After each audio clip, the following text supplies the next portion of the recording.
I might turn the lights down just a little bit, although I don't want you to, just a tiny bit. Keeps me in darkness. Hi, my name's Kristen, and I have just about 1 month ago started here at Goldsmiths, where I'm running the PhD program. So I'm absolutely delighted to be here. And it's also been a lot of newness, so 1 month of a bit of a whirlwind. Thanks. And so I really am pleased to come back to a little bit of focus on some work in this talk and to think through some ideas with you in relation to this idea and this thematic of globalization, urbanization, identity. Just out of curiosity, how many of you are new to Goldsmiths? Oh, wow. Okay, so you know how I feel to some extent. How many of you are new to London? Okay. So, more newness. Well, it's interesting to use this kind of personal perspective of getting used to a kind of urban environment, how we feel as we move around a city, what kind of rhythm that city has, and how that rhythm informs the way that we act and the way that we act together. And this is kind of partly, in part, some of my thinking tonight. Okay, so I'm going to talk about 3 different projects, and I work collaboratively with an architect, James O'Leary. We work together as Kreider and O'Leary. And I'm going to pull out, basically, bits of these 3 projects, and the talk is called A Constellation, a Cluster, a Grid. And that references 3 specific places. One is the Open City in Valparaíso, Chile. The second is Belfast in Northern Ireland. And the third, the grid, relates to Chicago. Oh, can you not hear me? Can you turn it up? Yes, I meant to say that. If you can't hear me, let me know. Is that better? A little bit more? Actually, I'm just getting closer. Maybe that. Is that better? Yeah? Raise your hand if you cannot hear me. Great. Okay, so I'll just kind of lean over. Okay, so so there's 3 specific places. These are 3 specific cities that I'll be exploring. And alongside of this, I'm going to allow to float a kind of more general or abstract concern with triangles, actually, with a relation between form, figure, and rhythm. And I wanted to say a thank you to a researcher here at Goldsmiths, Irina Botea, who the other day, when I kind of presented these 3 terms very loosely, suggested a quotation from this poet named Cecilia Vicuña, who's an amazing poet in Chile. And the quote is, "A word is a non-place for the encounter to take place." And she suggested that I think about the relationship between these 3 terms as opening up a space for the encounter between these terms to take place. So I'm just kind of letting that float, and it might come out a little bit in the talk itself. Okay. So there will be 3 readings. The first one is a bit longer than the other 2, and a little bit of talk in between. It should take a half an hour.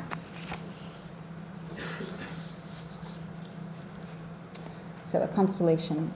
And this reading is from a paper called Volver a no saber, Poetry, Architecture, and the Making of Open City.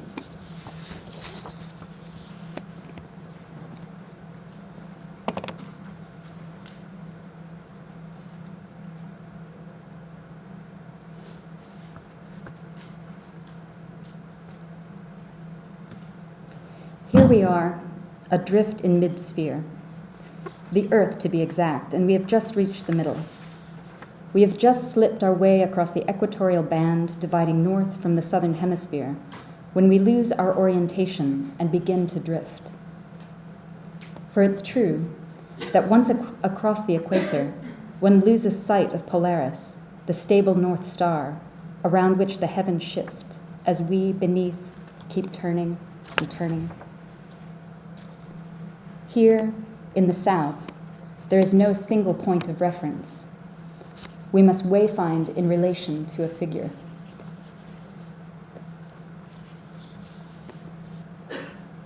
The observatory, city and sky. Encompassing both the idea of a city and its reality, functioning as both a metaphorical space and a living, working community, Open City began in 1970. The city was founded by the Argentinian poet Godofredo Iommi and the Chilean architect Alfredo Cruz, and other members of what had become known as the Valparaíso School of Architects, upon their acquisition of a small tract of land just north of Valparaíso in Chile. Part of the Catholic University of Chile, Open City was conceived as a radical pedagogical experiment intended to embody the ethos and principles of the Valparaíso School. Here, teachers and students would live and together work to build Open City.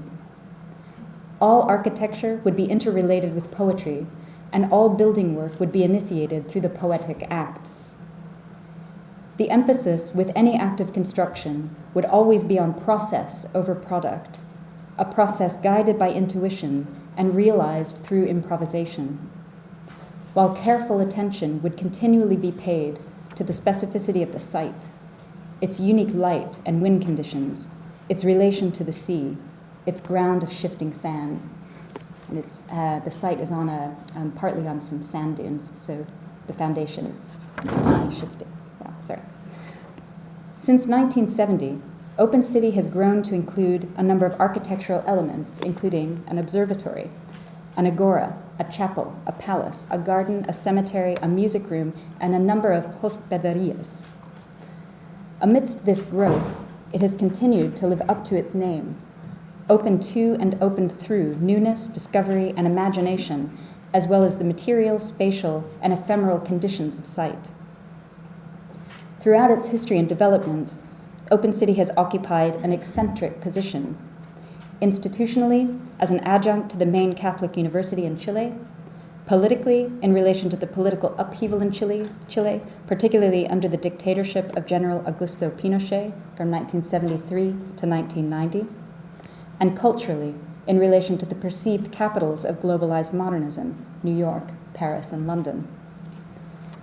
Arguably, it is the combination of its unique ethos and practices alongside Open City's valuable peripheral positioning that has contributed to its sustainability in educational, political, and architectural terms as much as its magical quality as place.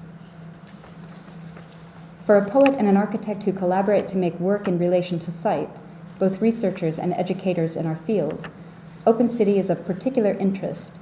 And pursuing this, we went to visit it in November 2014. Our aim was to undertake a study of Open City in detail. Toward this, we spent a number of days moving through the site, contemplating building works, inhabiting public spaces, speaking with inhabitants, and observing students, all the while drawing, photographing, writing, and filming. What follows draws from this experience, taking specific details of our study of Open City as a starting point for discussing its ethos and with this, its key principles and practices. We intersperse this with the story of Open City pieced together from our background reading and research. Through this work of field poetics, this essay in the most expanded sense of the term, we posit Open City as a community of teaching, research, making, and ultimately a form of resistance. And I think there's 7 sections to the whole thing, and I'm just going to pull out one.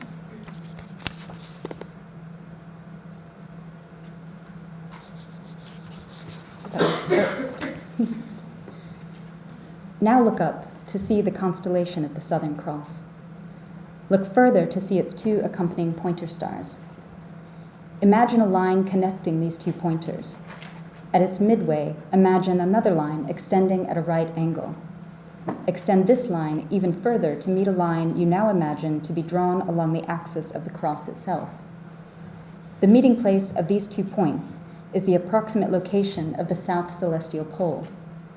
Here, in the south, our point of reference, found through figure, sits somewhere outside as we imagine it to be.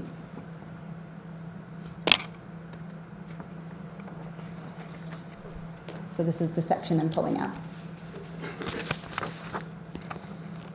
Resisting the seduction and commodification of seascape, all of the buildings at Open City face inland. Such introversion allows the mind to focus, the ears to attune, and such attunement cultivates the Jardin du Beau. The Jardin du Beau is a sun garden marking out the meter and cadence of a poem by Afram Beau. Walking through the garden, our experience is one of a spatialized pattern in a moment of time, an experience, that is, of rhythm. However, the rhythm of the garden is atypical, structured neither radially nor in linear vectors reading from left to right. Rather, our movement navigates a series of interconnected, inclined planes, vectors progressing towards points of concentration that construct a set of contractions and expansions of space all across the site. A constellation of sorts, amidst the world as it forms, the dunes, the clouds, the wind, the sound of the faraway waves, the branches of the evergreen and their vibrating needles, the sun as it crosses the sky, day in, day out. The linguist Emile Benveniste examines the etymology of rhythmos, the Greek word for rhythm. The word is not, Benveniste argues, an abstraction of the verb, and I'm really sorry I can't read that word, but if anybody's Greek, you can help me afterwards. It looks like P, but it's not. So the word is not, Benveniste argues, an abstraction of the verb meaning to flow. Such a commonly held misunderstanding has led us to think that our concept of rhythm is derived from the movement of the waves of the sea. Instead, Benveniste argues, the word rhythmos first appears in the philosophy of Leucippus and Democritus, two of the creators of atomism. For these materialist philosophers, the universe is comprised of individual particles, atoms in continual motion joining together to act as bodies. These bodies become recognizable by their mutual differences in form, order, and position, respectively. And it is in this context that Democritus uses the word rhythmos to designate form, understood as the disposition or configuration of atoms. For example, water and air differ from one another in the form, the rhythmos, that their constituent atoms take. How then does rhythmos come to be associated with the notion of rhythm as we now understand it? As Benveniste argues, it is when the aforementioned consideration of the formal structure of things meets a theory of measure as applied to the figures of dance.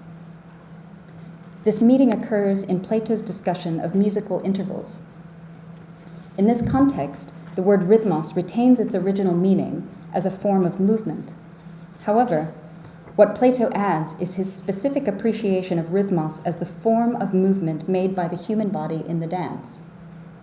Rhythmos thus comes to designate corporeal movement bound by the law of numbers, a form, or more specifically, a figure, determined by measure and numerically regulated, which is the modern understanding of rhythm. From this point, the notion of rhythm becomes intrinsic to human activity. Through rhythm, we distinguish types of human behavior, both individual and collective. We then project this sense of rhythm into things and events beyond the human sphere. Ultimately, argues Benveniste, the very condition of the word rhythm thus suggests, quote, the vast unification of man and nature under time, end quote. But this is less because man gleans his appreciation of rhythm from the ebb and flow of the sea, and more because man imposes his own sense of regulated and measured time onto the movements of the world, and indeed other men. For to control the durations and repetitions of human activity is to control human behavior. And in this sense, if rhythm is intrinsic to human activity, then its regulation is intrinsic to government. This returns us to the Jardin du Beau, where we find a relation between human activity and the natural world evident in the garden's formal order. Clearly, there is measure as we move along the patterned path, a measure drawn from poetry and realized through a composition of inclination, contraction, and expansion, all of which carries an important implication. As it is poetry that instigates any building work at Open City, and as this building work is not undertaken for the purpose of commerce or trade, we appreciate that the measure of human action at Open City is concerned less with the regulation of human labor and its imposition on the world than with an inclination for and continued cultivation of poetic activity in and relation to the world. Extrapolating this, we shall eventually suggest that from this complex rhythm, as embodied, as figured by the Jardin du Beau, emerge ways or manners of being in common through which the open city can be seen as ultimately a form of political resistance. And again, I should just mention that it was an ongoing, it still is an ongoing school experiment, but throughout the dictatorship of Pinochet. And so it didn't kind of take a stance in relation to that regime, but it existed. And I think that's a really important thing. Okay, I'm just going to read a little bit more from this and then move on.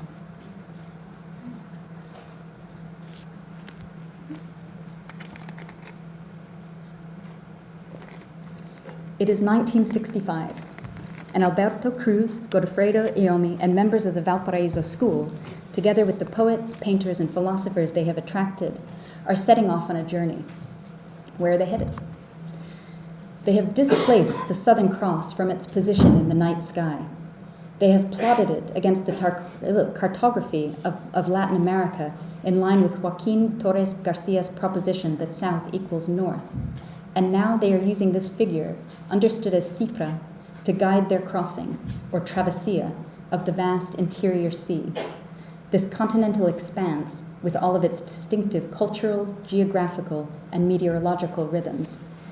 And I'll just pop out for a second, because basically what they did, which I think is kind of extraordinary, is they took, the Southern Cross is the little cross that you can see in the middle of this image, and they just kind of took it from the sky and stuck it straight onto Latin America.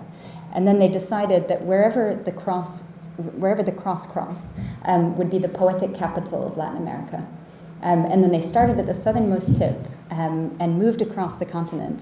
And along the way, they did a number of these phalans or poetic activities. They built structures, and they wrote a poem called Amarilla, which is a blending of the Aeneid, so kind of it's looking to its Latin roots, Virgil's Aeneid, and then the word America. And so they were attempting to kind of basically create a new origin myth, and in some sense kind of renew a sense of identity for Latin America, cultural identity, kind of reclaiming the sign of the cross, which had been used for colonial purposes initially.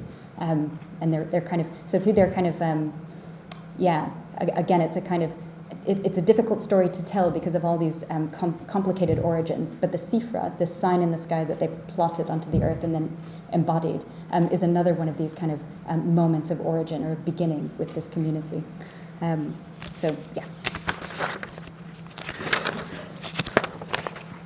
Skip that part. So the sky has fallen. South is now north, sea is now land, and the group are voyaging on this travessia from the southernmost tip of Chile to the place where the two axes meet, the city of Santa Cruz Santa Cruz de la Sierra in Bolivia, which they now deem the poetic capital of Latin America. Although their journey will be cut short when 50 kilometers from Santa Cruz, the road becomes blocked by Che Guevara's revolution. This is a journey into origin, a journey of new beginnings, a journey of symbol and ritual, a foundational act. Okay, so I'll move on from constellation to cluster. And this is a kind of abstracted image of the clustering of what are called the peace walls in Belfast. So Belfast is now kind of deemed a post-conflict area. And a remnant of the conflicts and the troubles, as they're called, are all the walls that are around the city. And the walls are positioned in these clusters, which become kind of figures on the mapping of the city. And the piece of writing here responds to 13 different points in the city relating to loosely relating to the 13 different wall clusters. But what we did was we took a particular point and just expanded it. And I'm going to read, I have 4, but I'm going to read 3 of those points.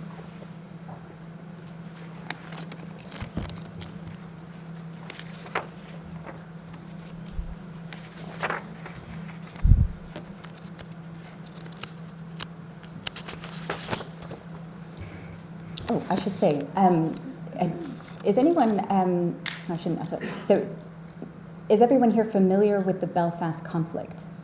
I should have said, which is basically a kind of long-standing conflict, sectarian conflict between Catholics and Protestants. We can talk maybe and pull out more of it in the talk, but it does relate to this idea of how a city kind of forms around particular identities. I think that's what maybe is important to stress.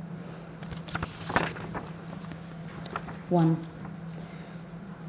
A droplet falls and swerves, marking the birth of a political event. A confusing turbulence follows, becoming civil war. Elements now polarized congeal and crystallize into bodies seen marching or fleeing from a street on fire. Families are displaced, decay and decline. A burnt-out bus between the falls and the Shankill Road severs connection through vernacular divide. All of this, or something similar, will happen again. The vortical logic will hold. The pattern will repeat, each time with a slight variation, each time leaving behind a wall.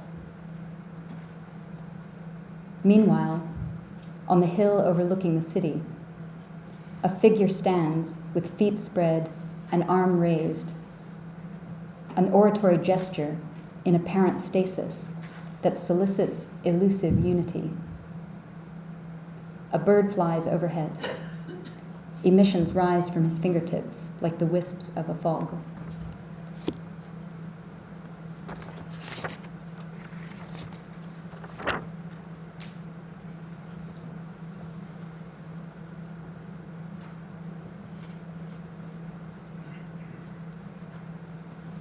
Four. In response to the persistence of violence, communities strengthen their borders with ad hoc assemblages of timber pallets, old furniture, burnt-out vehicles, and other rubble. When these exclamatory interjections into the social order began to impact the mobility of state force, bureaucracy intervened. A document dated 9th of September 1969 outlines a set of conditions to be announced by the Prime Minister on TV. 2. A peace line was to be established to separate physically the Falls and the Shankill communities. Initially, this would take the form of a temporary barbed wire fence, which would be manned by the army and the police. The actual line of the fence would be decided in consultation with the Belfast Corporation. It was agreed that there should be no question of the peace line becoming permanent, although it was acknowledged that the barriers might have to be strengthened in some locations. Years later, after the anti-globalization demonstrations at the G8 summit, a high-ranking Italian police officer will say this to the newspaper La Repubblica. Look, I'm now going to tell you something that's not easy for me and that I have never told anyone. The police aren't there to put things in order, but to govern disorder.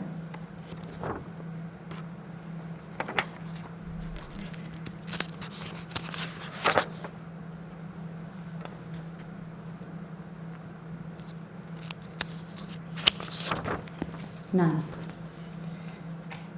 Circular forts made out of limestone blocks were common in Ireland throughout the Dark Ages.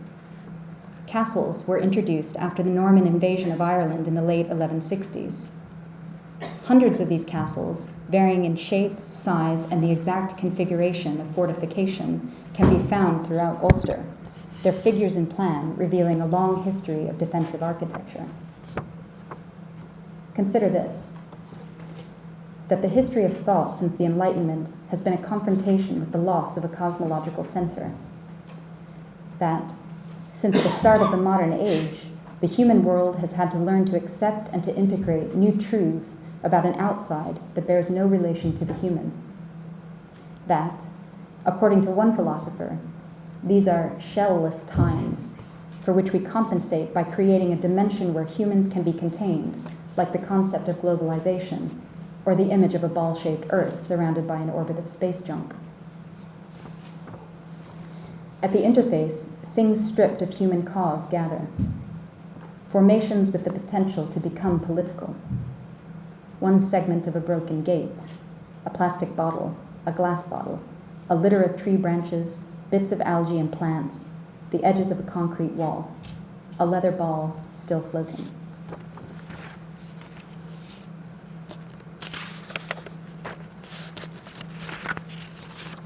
Okay.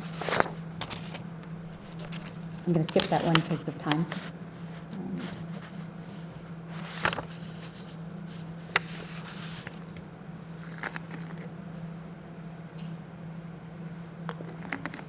13. A popular legend speaks to the origin of the Red Hand of Ulster. The kingdom of Ulster has no heir, so rival chieftains hold a boat race to decide who will rule.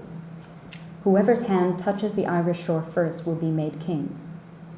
And when it becomes apparent to one of the chieftains that he is losing the race, he cuts off his hand and throws it to the shore, where it lands first, a bloody sign of sovereignty.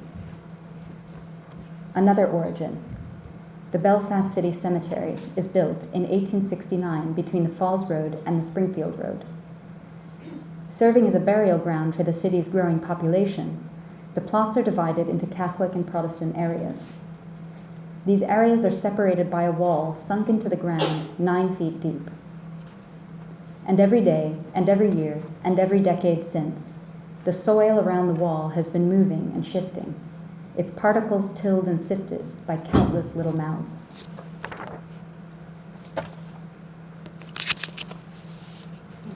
Okay. So now I'm going to move on to grid. This is the final piece. And while those first two projects are part of two pieces are part of a larger project called Ungovernable Spaces, which I can talk more about later. This piece is actually a piece of writing and a series of drawings in relation to actually an exhibition. So we were asked to respond to Victor Bergen and Roland Barthes' exhibition that was at the John Hansard Gallery. So actually what this piece is from, and I was just working on it over the summer, so it's been is a response particularly to Victor Bergen's work Prairie. I'm not going to show that, and I'm just going to pull out half of this section on grid.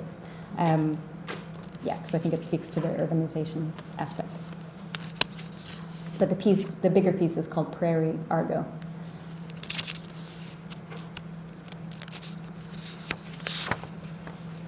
Good. In the development of Mondrian's practice, one particular work stands out. Composition Trees 2, 1912 to 1913, presents us with the image of a tree in the form of a gridded figure. Shifting away from the natural world and into the realm of abstraction, this painting marks a significant point in Mondrian's career, one from which he will continue to paint grids, and for this become known as one of modernism's preeminent artists. Still, as Roland Barthes notes, even in his period of full-blown abstraction, a period which he produced, for example, his compositions in a square, Mondrian would continue to paint the odd flower and sell this to his friends in Holland, thus prompting Brassai's comment, quote, "There's a man who paints flowers to live. And why does he want to live? So he can paint straight lines." Later, Mondrian will move to New York City, and inspired by its gridded streets, the music of its jazz cafes and nightclubs, he will paint his late masterwork, Broadway Boogie Woogie, 1954, a vibrant, pulsating, syncopated extension of his earlier, more restrained orthogonal works. There are reports of the young German architect Mies van der Rohe working for a year in Holland in the early 1900s and encountering works by Mondrian, thereby prompting later architectural historians to make a correlation between Mondrian's paintings and Mies's design work. Note, for example, the somewhat analogous relationship between the openness of something like Mondrian's Pier and Ocean, 1915, and Mies's seminal ground plan for the Brick House, 1923, where a configuration of open, right-angled planes demarcates a space that one moves through in a fluid manner.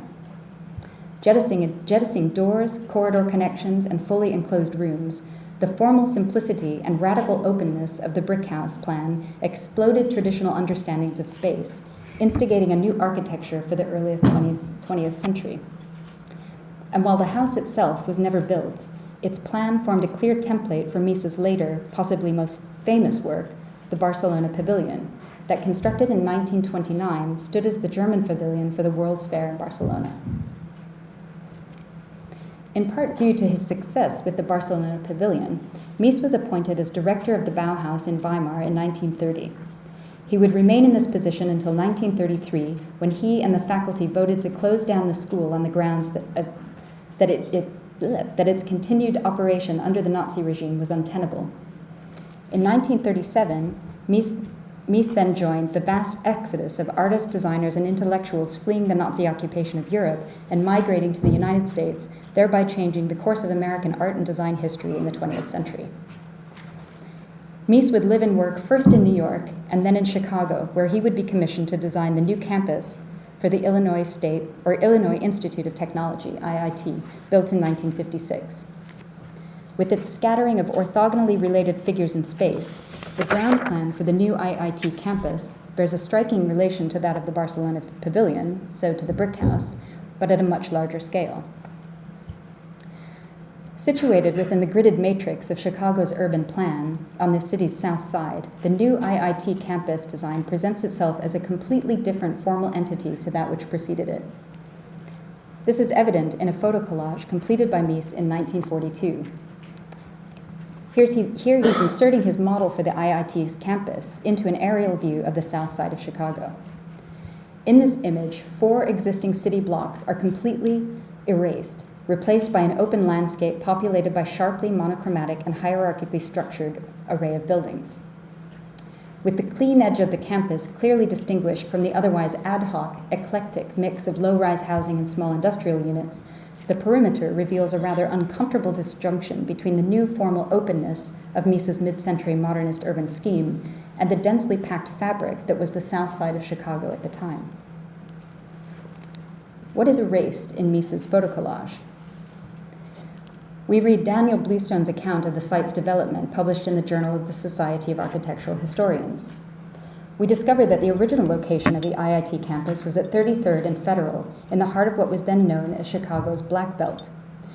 Named for its high population of African-American residents, businesses, retail centers, and cultural institutions, including numerous infamous jazz cafes and nightclubs, the area had grown up in response to the massive migration of African Americans from the rural South to Chicago's industrial jobs, spurred by World War I. And here's a statistic. Chicago's black population more than doubled in the 1910s, from 44,103 to 109,458, with most residing on the city's south side. We read that since 1937, and as part of their planned campus extension, the IIT Board of Trustees had been slowly, sometimes secretly, purchasing up land around the original campus, so that ultimately they acquired an extra 30 acres of property in addition to their original 9, all situated in the Black Belt. The intention was first to control, then to clear out this area, which they deemed to be a blight on the neighborhood. And they modeled their plans on the slum clearance precedents of the 1930s, which federal legislation of 1934 and 1937 supported for the assembly and clearance of massive urban tracts. From all of this, we understand that what is erased in Mies's photo collage, what disappears in his ground plan, is the entire identity and city rhythm of the Black Belt of Chicago. And I'm just going to leave it there, but some of the background reading, if you want to have a look at it, is like Rosalind Krauss's essay on the grid. And so it goes on to kind of explore that a little bit, and her notion of the grid as a kind of myth, and then to try to unpick the myth that this grid of Mies's grid is kind of working with in order to basically kind of cover over the makings, the political makings of that particular part of Chicago. But I'm just going to leave it there, and that was the 3 examples. So thank you.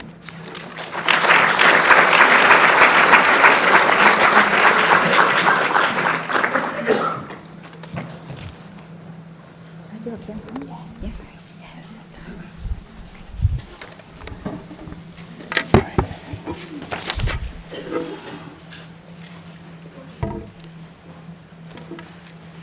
So I'll do a quick, ask Kristen a couple of questions just to start the discussion, and I'll open up to Q&A from the floor.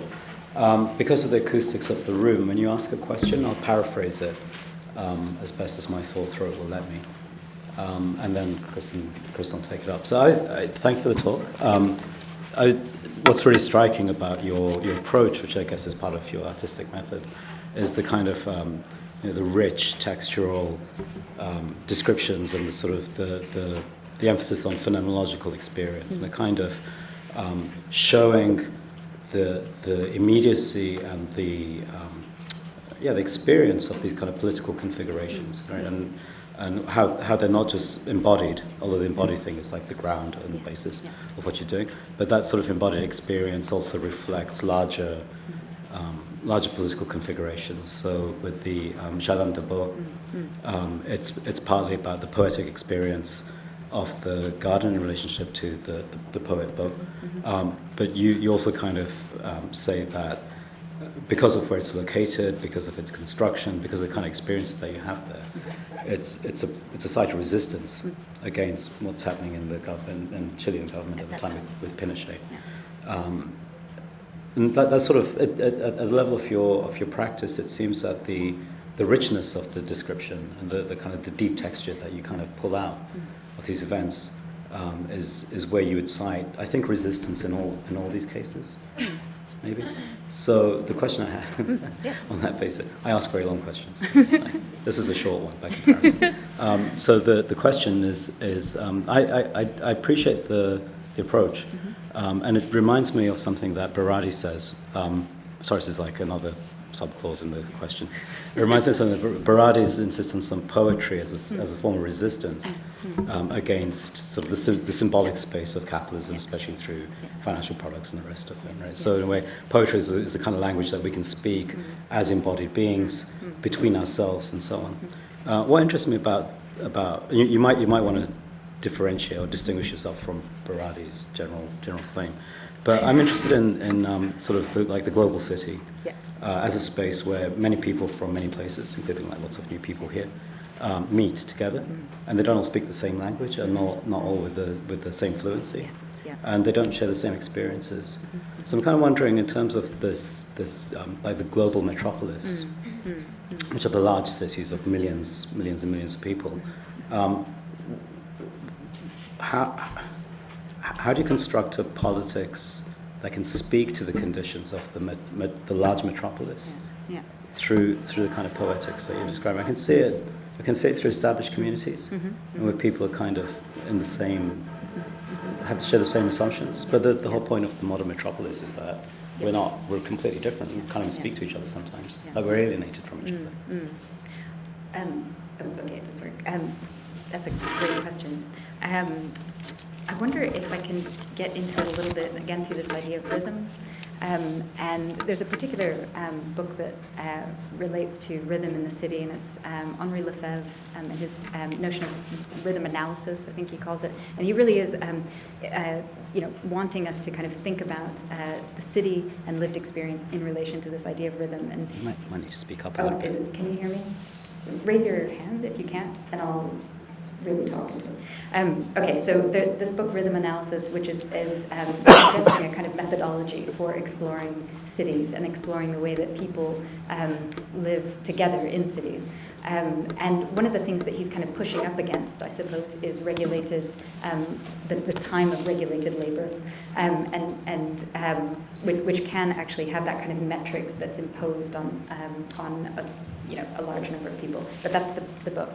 How I'm entering that into your question, I suppose, is any large metropolis is going to have its particular rhythms, and every just as every language has a particular rhythm. And I guess I'm thinking back to what you said initially about this notion of the method that's being used in these works, and the idea of the poetic message, I suppose.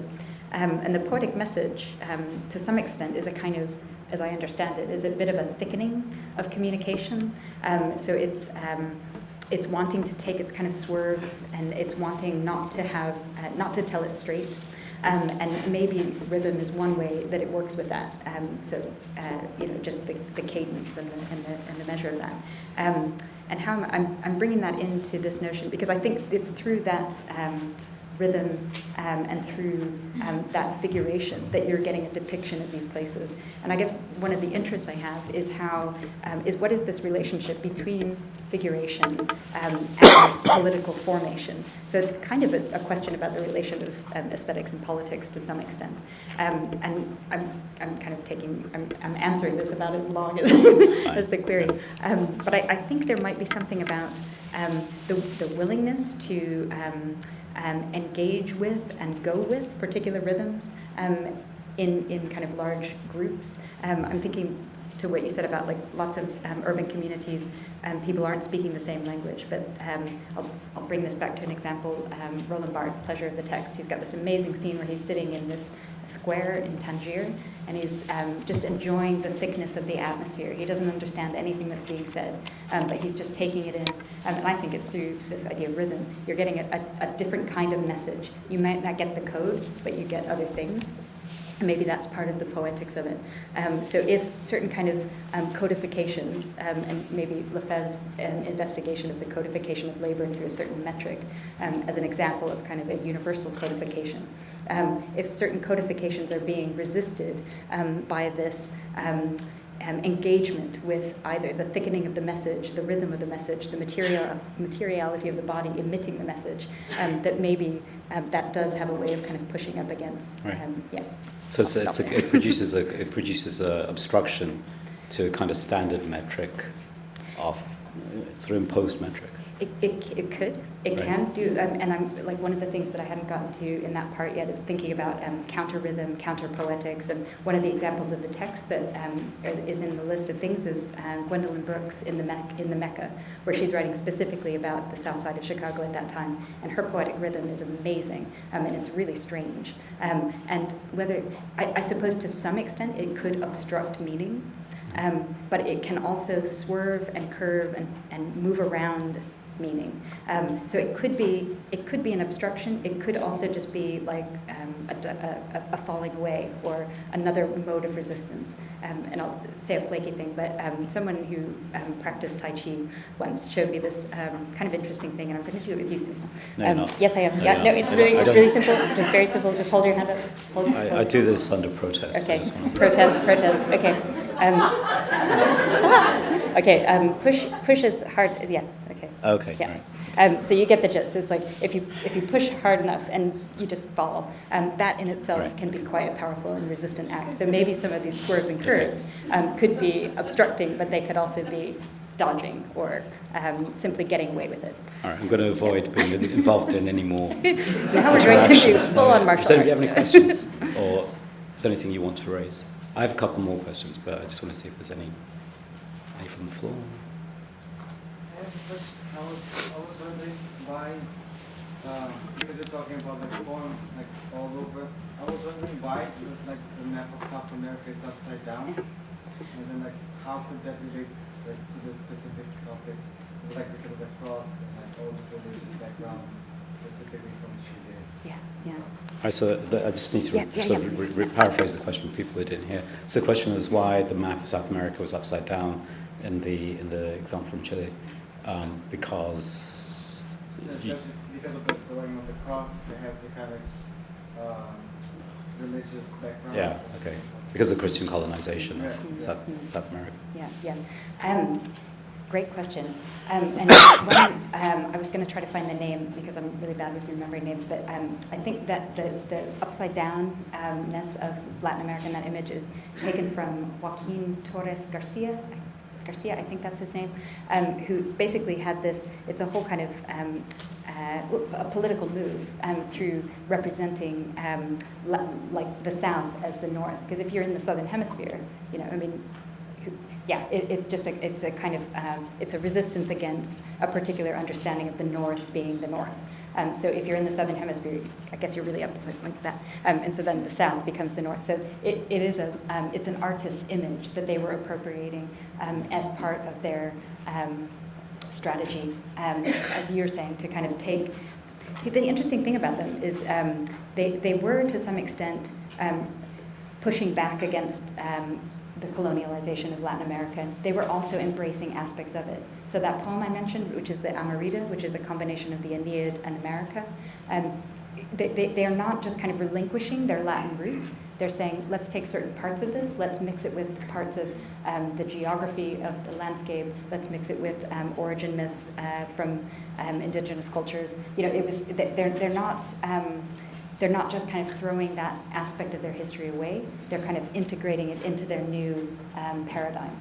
And then that transplantation of the Southern Cross onto the Latin American continent is kind of part of that. It's like a reclamation of that cross, but through almost a kind of celestial mandate, if that makes any sense. So it's kind of mystical in some flaky way. The Institute in Chicago, I'm just interested, the families that were, the houses that were displayed when they were built, it was built, I know. It was, yeah. Built. Where were they moved to? Or were they just... So the question is, what happened to the people who were moved from the areas with the Mies van der Rohe architected institutions, but the displaced people from that area? Yeah. Also a great question, and that is in the piece that Bergen did originally that we're responding to. That's something that he is alluding to, which is basically the Mecca is this apartment building that was sited on State Street in Dearborn, just at the corner of Mies's plan. And there's a long, I won't go into the whole long story of it, but it is basically kind of through a roundabout way, the college ended up buying that apartment building. They wanted the people in there out, but they had to basically squeeze them out. So they did things like just not fix anything, allow the place to kind of go downhill, and just basically allowed it to kind of turn into a place where people actually didn't want to live there anymore. But there was a lot of resistance, and there's a photograph that Bergen alludes to and that we allude to later on of a number of people in the community that were basically saying, this is our home, and we want to stay here, But then your question is, where did they go? Ultimately, they were forced out. It ties into the things that Sue Hale mentioned at the start about the notion of regeneration in urban cities, and it's something that is it's a real issue. So there's a lot of discussion around urban planning about the notion of a lot of urban planning has this kind of frontier mentality, so especially in the States where there was quote white flight, where a lot of people left the urban centers and went to the suburbs. Now there's a kind of movement back into the urban, and actually like hipster culture and stuff like that is kind of facilitating some of this move back in. Alongside of that, there's a lot of rhetoric around poverty. These places need to be cleaned up. They need to be made nice. This stuff, and so it gets kind of linked in with notions around kind of globalized centers of capital, basically, that these places need to be thriving economic metropolises, and so that basically the rhetoric around that these are kind of poverty-stricken areas and that need to be helped is actually facilitating, arguably facilitating a kind of agenda of purification that could be linked with racial identity and all sorts of other identities. Did that answer your question? Ish. What happened to them? They got shoved out. I think that's the answer. And continue to be shoved out, especially in South Side Chicago. Yes. Do you have questions as well? No? Okay, there's one here. So there's a lot going on here with capitalism and power and the power of labor and things like that. So with Belfast, we have like the organic origins, right, of their building as well, and it's taken over by state funding, right? And then Chicago is very much, is IIT public or privately funded? That's a good question. I think it's, does anybody know? Is it publicly, nothing's publicly funded in the States. So, no, it's not. So to that end, I was wondering about what's the funding of Open City, and has that changed over time at all, and kind of how that affects the politics. Okay, so the question is kind of identifying two moments in the projects from Belfast and from Chicago, which they start off as kind of community developments in a way, and then they get displaced by top-down, state-sponsored, or kind of corporate development, etc. So the question is like, what's happening with the funding in the example from Chile? Yeah, that's a great question. I might just quickly say first about Belfast. One of the really things that's interesting in the section I didn't read alludes to this idea that there are certain parts of the community that are seen as success stories where the walls are coming down and what's coming up are commercial entities and things like that. So what's forming the barrier is actually stores and shop fronts and this kind of thing. So that's just a point. And there's a lot of EU funding that goes into that regeneration. Open City is a kind of strange entity. It's still affiliated with the Catholic University, who funds it. It's always had this kind of little, it's a bit displaced from that, the main university, but that is where it gets its studentship. And I don't know if it came across in the images, but I should stress that although it's called Open City, I don't know how many people live there, maybe 13? It's not very big. So it's still going and it will continue to go. But and the ethos is that anything that's built there is maintained by people living there. So there are people living there, but it's really not a very big enterprise. The interesting thing is when we were there, they were building a new building that was much different from the other ones. It was much more orthogonal. It didn't have the kind of wonky architecture that the rest of the buildings have. And that, we spoke to somebody and they said that is actually going to be more like a B&B kind of thing. So people are kind of getting more interested in it, in going there, and they need a place to stay. And so I think they are kind of looking outward in that respect for financial stability. But it's a great question, and I think what's interesting about maybe not the IIT project, but a lot of the sites that we're looking at in these quote ungovernable spaces are getting kind of mapped over with tourism, Belfast being one of them, Open City being another, and so tourism is actually, and all that implies, it implies a lot, is one way that a lot of these places are being financed. Great question. There's a couple more questions. Just want to follow up on that. I was wondering kind of to what extent, or if at all, these examples or the cases that you present are sort of models or paradigms for how far you can transfer them to other conditions.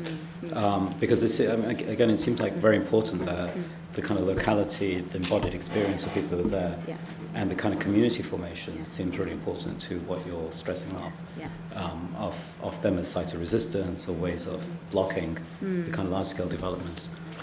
So one, what can we learn from them, if we can learn anything apart from respect them? And secondly, I was looking today for reasons to do with the lecture series at what's called the London Plan, which is the Greater London Authority's plan for London in the next 20 years. And what's going on with Sadiq Khan's mayorship, who's the mayor of London, if you don't know, is that in response to the Brexit vote, he's desperate, as is the GLA, to say that London is not Brexit land. We're very open to people from overseas. We welcome migration. It's really important. We want access to markets and sort of communities elsewhere. And the hashtag they have for the Greater London Authority is hashtag London is open. I sort of take it up because of the importance of that word and what you just said. So there's something in this. The open city thing makes sense to me in terms of, as you described it, in terms of the self-generated wishes of now 13 people who are there and are kind of ideologically committed and are unified in their wish and so on. Whereas the kind of, I'm not sure if you are saying there's a possibility for us to understand political openness or forms of engagement and so on in that, which is the first question. But I'm wondering whether some notion of cities being open and cities are important sites now of travel, migration, movement, sort of new students, education, kind of globalization and the kind of circuit of globalization.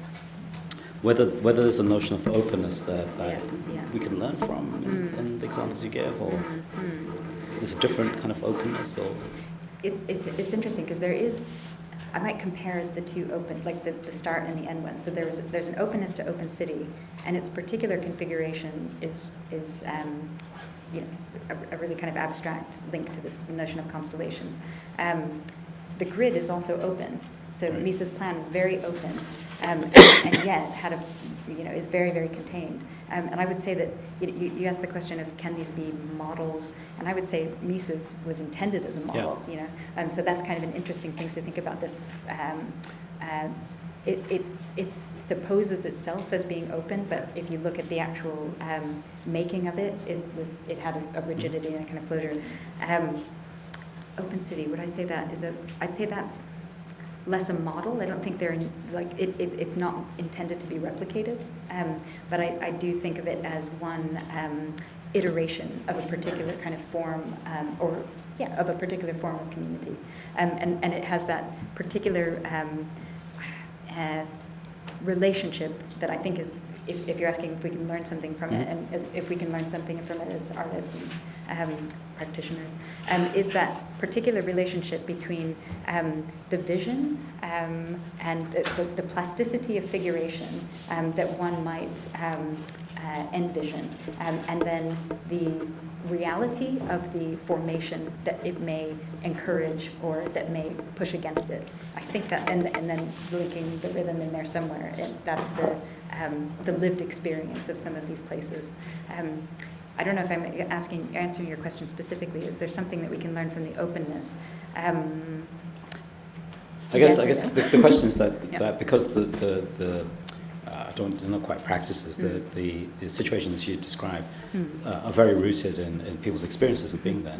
Yeah. I don't know, I mean, they're interesting as what people did. Yeah. But can what they did be transferred and sort of mobilized elsewhere? I guess going back to this idea of the grid as something that is intended to be mobilized and something I find problematic, I would say no. Right. And I would say that perhaps one of the things we could learn from it is that each of these situations is incredibly unique, and it's maybe the specificity of its material fabric, the people living there, the semiotics of the place. I mean, I suppose it's kind of saying that every situation warrants its own unique configuration and its own unique form. But that would be kind of difficult on a larger scale. And I think what we're encountering with globalization is this notion that things are, we're dealing with things on a very large scale, and presuming that this notion of globalization holds that larger scale together. But actually the figure of the global is this kind of spherical entity that actually is quite exclusive to some extent. So although it seems as though it's this very inclusive form, to be honest, I think there's a lot that remains outside of that. And maybe that, I don't know, so if we can learn anything from these particular situations, possibly it's thinking about how to open up that spherical and potentially kind of exclusive understanding of the global that we seem to inhabit. Does that make sense? Yeah. Okay, just one more quick thing. Plasticity of figuration is quite a dense phrase. People might be unfamiliar with the language, so just what do you mean by that? What do I mean by that? Well, one of the readings that I suggested that I was reading over the summer, and it's a lovely essay by Eric Auerbach about figure, and it looks at the history of the world through kind of making a plastic form, the figures, and made a plastic thing, and then he moves it into the figure in like rhetoric, so you can figure something through a figure of speech, or you can figure it by just kind of materializing it through language and thought. So I think plasticity of figuration, I would mean made shape, made form, and its malleability, its mutability. And I think that's a lot of what, whether we're working with social form or play, that is something that we can consider.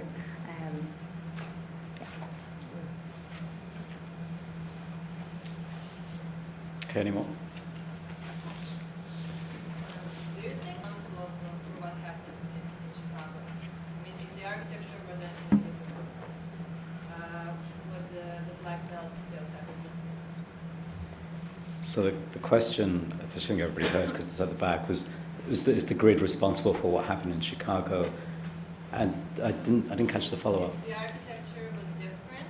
All right. Would it have been different if there was a different architecture? So is it the specifics of the form of the grid, or is it the power relationship between what Mies was associated with and the populations in the South Side? I think it might be hard to put all of the onus just on the grid.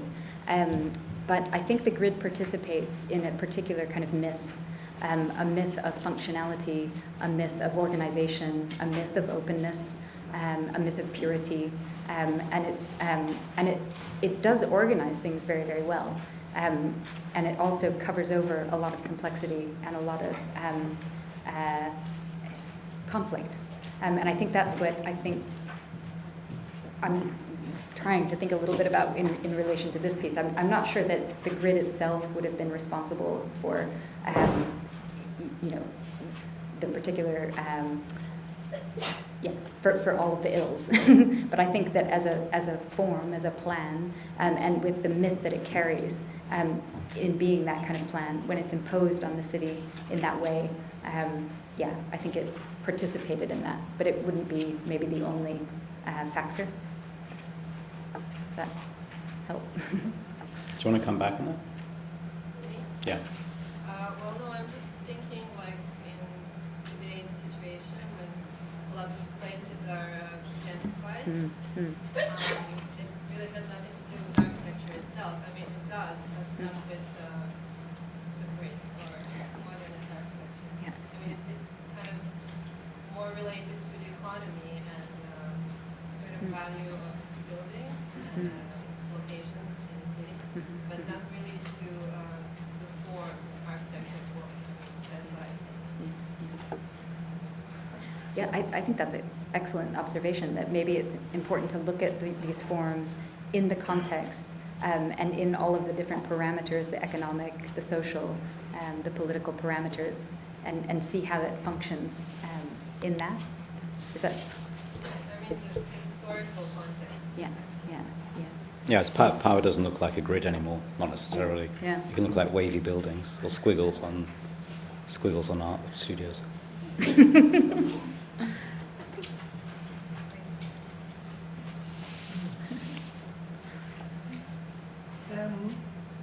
I'm trying to think about this relationship between center and periphery in each of the examples that you gave, and whether some sort of eccentric position is necessary for kind of identity formation. That in the open city, its location outside of the university, away from the university, somehow allows a certain kind of practice and community to develop. In Belfast, all the peace walls are positioned outside of the main ring of steel of the city and its circling motorway.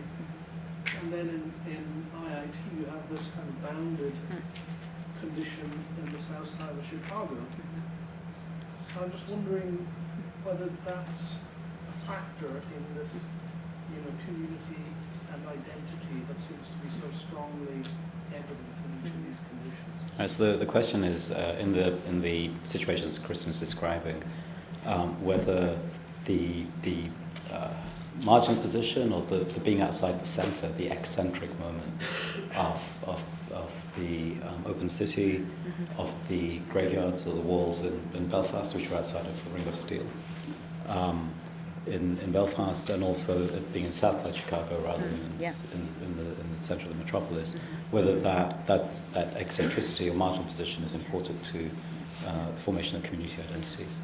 That's a great question.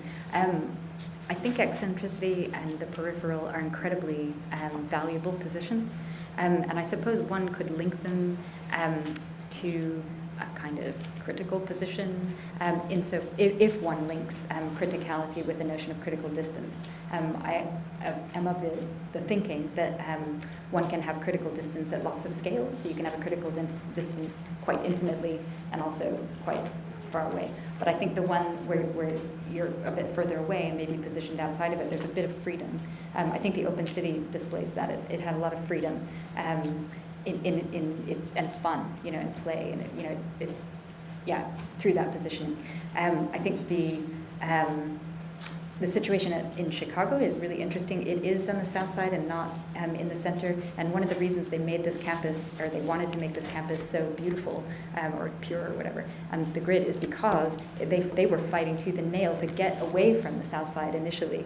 But for various reasons, a long history of it, they actually had to stay where they were and make the best they could of that campus. So it's interesting because their agenda was actually to become more central and not to be peripheral. And then I think the important community configuration in that scheme were the people that were right inside of the urban plan, the people in the Mecca that were inside of it.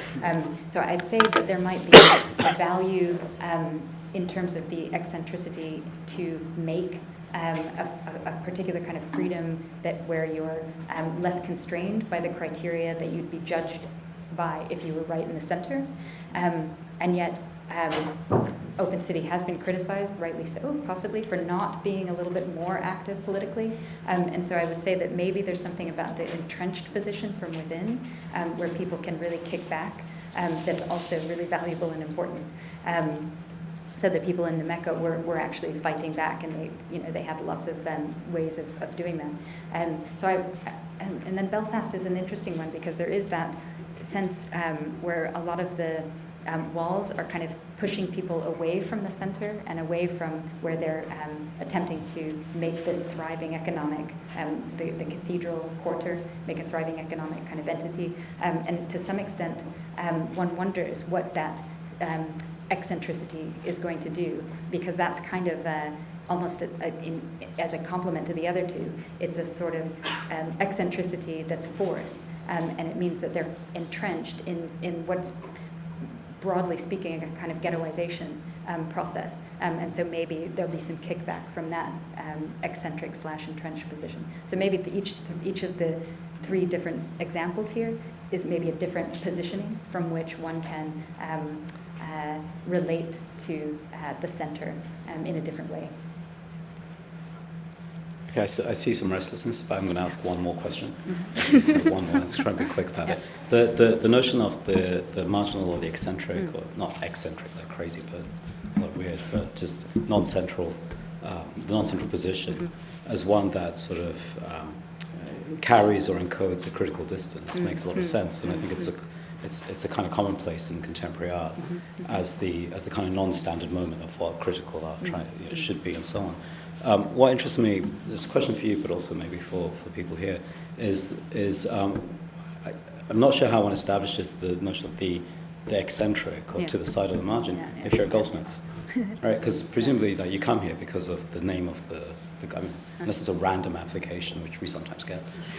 And good luck if you, or bad luck if you made a random application and you're here, because it's harder than that. So if you come to Goldsmiths, it's because it's a central name in recent art history, contemporary art, and so on, right? So somewhere there's a subscription to the kind of power mechanism that Goldsmiths is part of, or it's supposed to embody at some level. So I'm wondering, in terms of the claims to criticality from positions of being slightly to the outside of the margin and so on and so forth,